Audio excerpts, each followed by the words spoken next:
চট্টগ্রাম মহানগর পুলিশের গোয়েন্দা বিভাগ ডিবি পশ্চিমের বিশেষ অভিযানে আন্তঃজেলা চুরচক্রের ৩ সদস্যকে গ্রেফতার করা হয়েছে। এ সময় তাদের কাছ থেকে একটি চোরাই ল্যাপটপ, একটি নতুন রয়্যাল এনফিল্ড মোটরসাইকেল এবং নগদ ৬০,০০০ টাকা উদ্ধার করা হয়। বৃহস্পতিবার ২২ নভেম্বর সকালে নগরের বিভিন্ন এলাকায় অভিযান চালিয়ে তাদের গ্রেফতার করা হয় বলে ডিবি পশ্চিম বিভাগের উপপুলিশ কমিশনার মাহবুব আলম খান জানান। ডিবি সূত্রে জানা গেছে, গত ৫ নভেম্বর কোতোয়ালি থানাধীন আসকার দিঘির পার এলাকায় একটি বাসা থেকে ল্যাপটপ, স্বর্ণালংকার ও নগদ টাকা চুরির ঘটনা ঘটে। এই ঘটনায় মামলা দায়েরের পর তদন্তে নামে ডিবি।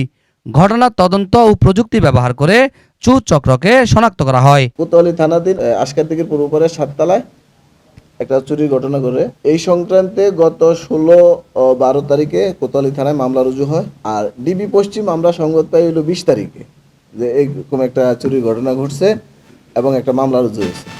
ওর পর থেকে আমার বাম পাশে বসা এডিসি নিত্যানন্দ ও আমার ডিবি পশ্চিমের এডিসি, সে এটা নিয়ে খুব কাজ করে এবং তথ্য প্রযুক্তি ও ভিডিও ফুটেজ অ্যানালাইসিস করে আমরা প্রথমে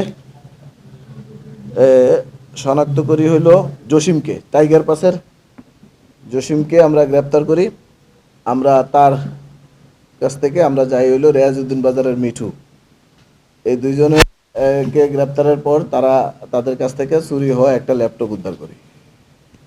উদ্ধারের পরে জসিম এবং মিঠুর তথ্যের ভিত্তিতে এই চুরির যে মূল হুতা সালাউদ্দিন, তার বাড়ি হইল আনোয়ারা, ওখান থেকে গত রাতে আমরা তাকে গ্রেপ্তার করি। গ্রেফতারদের বিরুদ্ধে চট্টগ্রামের বিভিন্ন থানায় চুরি, ডাকাতি ও ডাকাতির প্রস্তুতির একাধিক মামলা রয়েছে। এ ঘটনায় আইনানুগ ব্যবস্থা গ্রহণ প্রক্রিয়াধীন আছে বলে জানায় DB. Desk report, 24 TV, Chittagong.